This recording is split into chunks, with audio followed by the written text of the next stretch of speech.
The current leader laid back, at times seemed stuck on cliches. The rising challengers, nose to nose, feared not the front man. And the former New Jersey prosecutor looked America right in the eyes and made his case. Who won the Republican debate? And at this stage of the game, does it really matter? The Federal Reserve has decided to make your life better by forcing you to shell out a few more bucks along the way. If it sounds backward, wait until you hear what it means for your retirement nest egg. There are two very disparate ideas on how to defeat the ISIS killers. Plenty of experts believe you cannot just bomb them back into the Stone Age.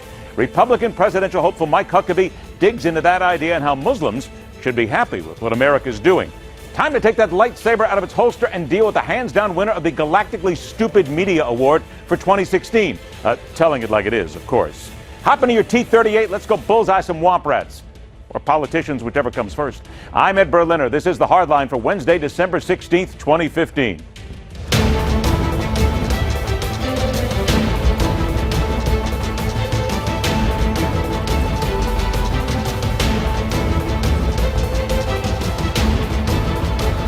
The simple fact is, if you think this is tough and you're not being treated this fairly, isn't tough and easy. Imagine what it's going to be like dealing with Putin, or dealing with President Xi, or dealing with the Islamic terrorism that exists. This is a tough business to run for president. I know you're a tough guy, Jeb. And we need to have a leader that is principled. You're never going to be president of the United States by insulting your way to the presidency. Let's see. I'm at 42 and you're at 3. So far I'm doing better. Doesn't matter. So far I'm doing better.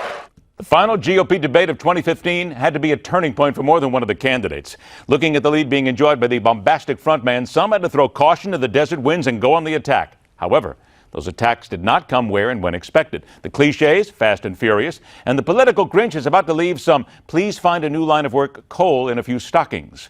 Let us then unwrap the political presents. First up, veteran columnist for the Washington Post, author, and perhaps the only reporter who was once the subject of street art bearing his likeness and his last name. Be proud of it, Dana Milbank, joined by the nationally syndicated columnist with the Washington Post Writers Group and author of A Darker Side of Crimson, Odyssey of a Harvard Chicano, Ruben Navarrette. Gentlemen, I want to thank you both for joining us. And boy, we got a lot to talk about in a small time. Dana, let me come to you first of all. That exchange that we heard between Jeb Bush and Donald Trump, it seemed as if the Donald was a little bit off his game in this debate and maybe a little bit flummoxed at times. But did Jeb Bush do enough to make people believe that he's got the spine and the backbone to get back in this race? You know, I didn't leave watching that debate with a sense that anything had substantially changed. I think both of those things you said are correct. Bush was feistier, a little bit better than he'd been before. Trump wasn't as dominant as he'd been before. But it's hard to see something in there that would just fundamentally alter the race, in which we're, basically looking at Trump out in front by a mile. And then you've now got Ted Cruz in the place that Ben Carson had been in before, sort of leading with the evangelicals in Iowa, and really no ability of what I guess you'd call the sort of establishment candidates to rally behind any one person. And as long as they're going to do that, Jeb Bush isn't going to break out, Marco Rubio is not going to break out, Chris Christie's not going to break out, John Kasich's not going to. So it seems to me that until they can, get some unity in that part of the party, that it doesn't really matter what they say in the debate. It's not going to change. Ruben, have we gotten to the point in the debate season where the comedy and cliches have been heard so often, time and time again, that quite frankly, the people who are watching and listening, they just become completely desensitized to what they're hearing right now, and all we're looking for is entertainment value?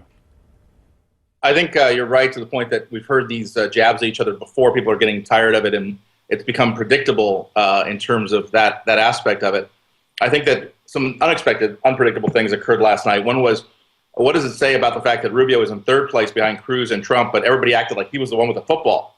Everybody went at Cruz. To attack the guy in third place was interesting. The fact that the first and seconds didn't fight it out as expected, Cruz and Trump, was also interesting, and now leading to speculation that they may have been in cahoots together to protect one another and keep Rubio away.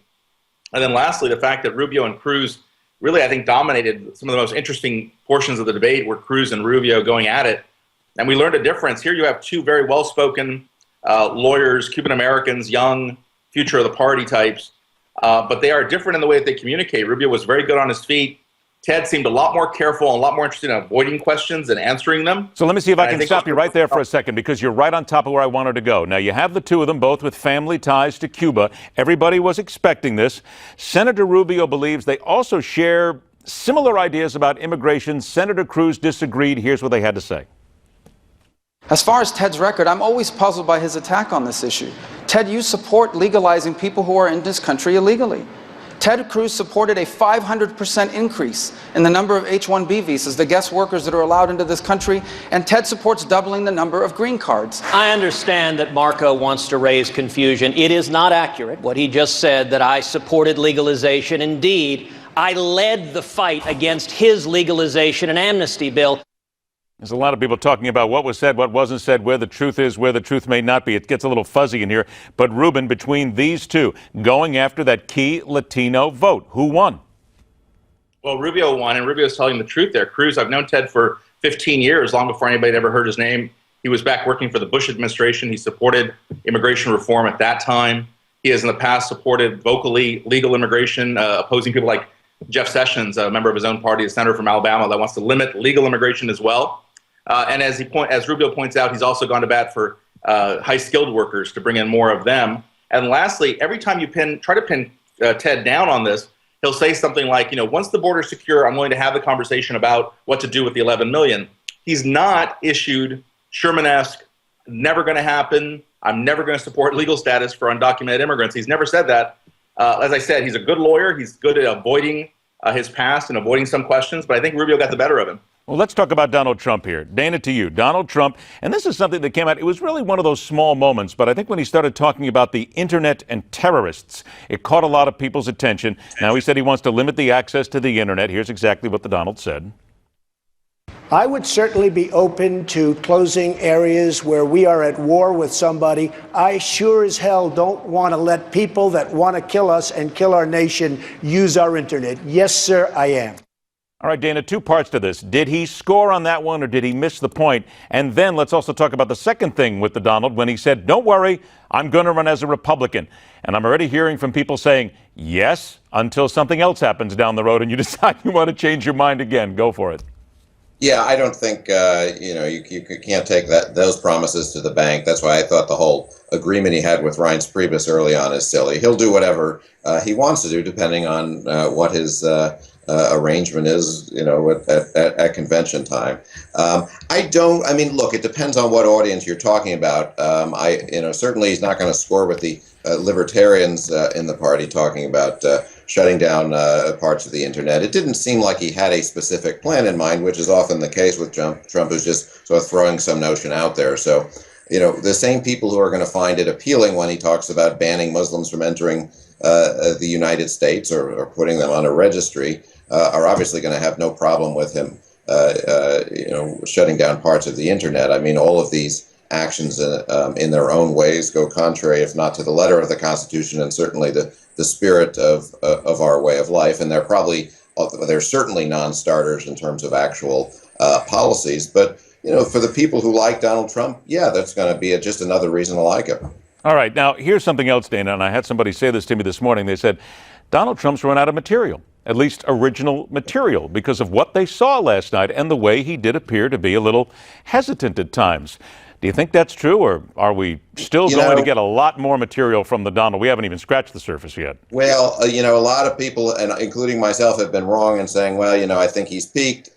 So I don't want to get out there and say that. He may turn around and do something else. Now, it's hard to imagine how he tops what he said last week about the Muslim ban entering the United States, and in terms of sort of the outrage factor and how that can just sort of dominate the debate. But I wouldn't have dreamt that he'd come up with that. So so who's to say he's not going to do something else next week? And the fact is, he's gotten such a bump in the polls out of the attacks in California and in France that clearly people see him as somebody to cling to when they are anxious, and that's certainly what all the candidates were encouraging last night, I think, was anxiety. 20 seconds to the both of you. First of all, to you, Ruben, Chris Christie looked America right in the eye and said, here's why I'm the guy to keep us safe. Do you think he did enough to get himself actually back in the race, numerically speaking? I think he did. He does himself a lot of good at these debates, and I think the national security issue, the terrorism issue, has played well for him. He reminds people over and over again about his past being a federal prosecutor, the U.S. attorney in New Jersey. but he projects strength, and that's what we want right now. We want someone who can protect us and protect the country. And I think that Chris Christie does himself a lot of good at moments like we saw last night. And I think he will be back in the upper tier soon. 20 seconds to you then, Dana. Do you think everything, if he sticks right to national security, is it enough to get away from the slings and arrows they're going to throw his way on his past record? Well, no, it's not enough by itself. I mean, I agree with Ruben that he did himself some good there, but I just think it's a fundamental problem. As long as you've got this many candidates in the race, none of these establishment guys is going to be able to break out. And I would hope for their sake and the Republicans' sake and the country's sake that they would decide to unify behind somebody and stop being selfish about this and put forward a reasonable candidate. Well said, and stop giving us a reality show. Dana Milbank, Ruben Navarrette, thank you so much for joining us. Happy holidays, Happy New Year to the both of you. We want to remind everybody, tell us who you think won this debate. It's important. Who won it and why? Go to newsmaxpolls.com. Tell us about it. We're going to tell you what Mike Huckabee says because we're going to speak to him next, right here on The Hardline.